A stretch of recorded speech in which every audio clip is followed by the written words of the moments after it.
Di sebuah zaman yang telah dilupakan oleh catatan manusia, ketika dunia masih dipenuhi oleh kabut purba yang dingin, berdiri sebuah gunung batu yang puncaknya berbentuk menyerupai mahkota raja yang sedang bertafakur. Masyarakat kuno menyebutnya Bulu Saraung. Gunung ini bukanlah sekadar tumpukan batu kars, melainkan sebuah menara penjaga yang ditugaskan oleh alam semesta untuk menjaga gerbang antara dunia nyata dan 7 dimensi tersembunyi. Di lerengnya yang curam, tumbuh hutan-hutan rimbun yang akarnya merambat masuk ke dalam gua-gua gelap yang tak terhitung jumlahnya. Di puncak tertinggi gunung ini, tinggallah seorang penjaga abadi bernama Puang Maripun, seorang petapa tua yang rambutnya terbuat dari sulur tanaman dan matanya bersinar seperti cahaya bulan di permukaan telaga yang tenang. Puang Maripun tidak pernah berbicara menggunakan suara, melainkan melalui getaran bumi dan desir angin yang melewati sela-sela batu tajam. Kisah ini dimulai ketika keserakahan manusia dari dataran rendah mulai merayap naik ke arah lereng Bulu Saraung. Seorang penguasa zalim bernama Raja Sombaya mendengar kabar bahwa di jantung Gunung Bulu Saraung terdapat sebuah mata air, kehidupan yang jika diminum akan memberikan kekuatan untuk memerintah seluruh makhluk hidup dan menghentikan penuaan. Raja Sombaya yang takut akan kematian segera mengumpulkan ribuan prajuritnya. Mereka datang membawa besi-besi tajam untuk menghancurkan dinding batu dan ober-ober besar untuk membakar hutan yang menghalangi jalan mereka. Suara derap langkah kaki kuda dan teriakan penuh nafsu para prajurit itu merusak keheningan suci yang telah dijaga selama jutaan tahun. Setiap kali sebatang pohon ditebang atau sebuah batu dihancurkan, seluruh gunung Bulu Saraung bergetar seperti jantung yang sedang menahan rasa sakit yang luar biasa. Puang Maripun melihat kedatangan pasukan itu dari puncaknya. Ia tidak merasa takut, melainkan merasa sangat sedih melihat bagaimana manusia begitu mudahnya menukar kedamaian abadi dengan kekuasaan yang fana. Ia mencoba memperingatkan Raja Sombaya dengan mengirimkan kabut tebal yang tidak bisa ditembus oleh penglihatan manusia. Kabut itu begitu dingin dan pekat, membuat para prajurit kehilangan arah dan mulai saling menyerang karena ketakutan. Namun, Raja Sombaya yang didorong oleh sihir hitam dan ambisi buta, memerintahkan pasukannya untuk terus maju dengan cara membakar hutan secara membabi buta agar kabut itu menghilang. Api mulai menjalar,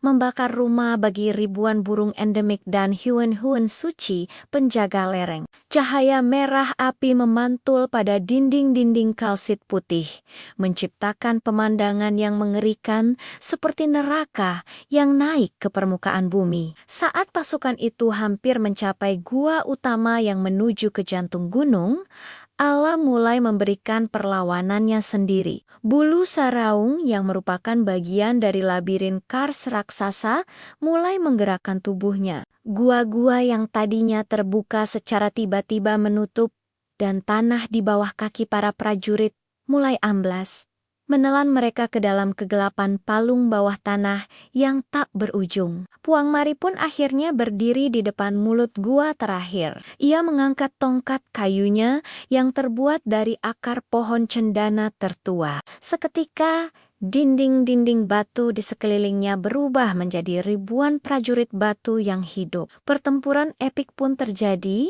antara besi manusia melawan keabadian batu. Suara dentuman pedang yang menghantam tubuh batu menggema hingga ke lemba-lemba terjauh di Maros dan Pangkep, menciptakan guntur tanpa hujan yang membuat penduduk desa bersujud memohon ampun pada alam. Raja Sombaya akhirnya berhadapan langsung dengan Puang Maripun. Dengan angkuh, sang raja menusukkan pedangnya ke dada sang petapa.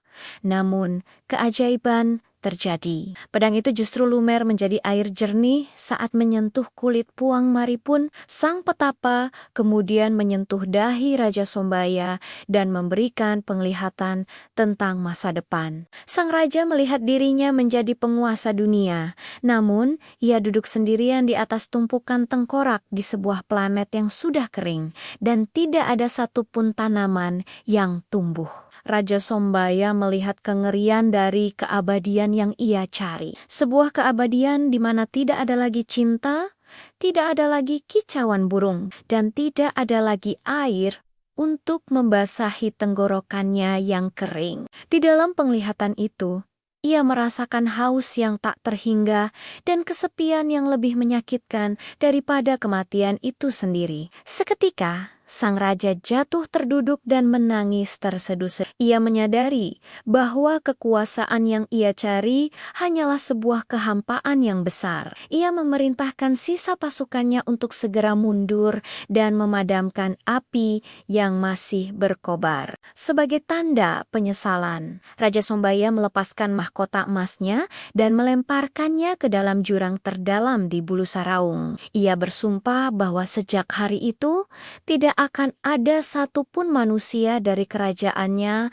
yang boleh menyakiti gunung tersebut. Puang Maripun kemudian meniupkan napasnya ke arah hutan yang hangus dan dengan keajaiban yang melampaui nalar, tunas-tunas hijau mulai muncul kembali dari tumpukan abu dalam hitungan detik, menutupi bekas luka bakar dengan keindahan yang lebih segar dari sebelumnya. Hingga saat ini, Gunung Bulu Saraung tetap berdiri dengan anggun dan misterius. Para pendaki yang datang ke sana seringkali merasakan kehadiran sesuatu yang tak kasat mata, namun sangat kuat, terutama saat mereka mencapai bagian tebing yang disebut Pasar Anantuara atau Pasar Gaib. Masyarakat lokal percaya bahwa Puang Maripun masih ada di sana, duduk bersila di antara kabut dan puncak batu, memastikan bahwa tidak ada lagi manusia yang berani mengusik keseimbangan alam demi kepentingan pribadi.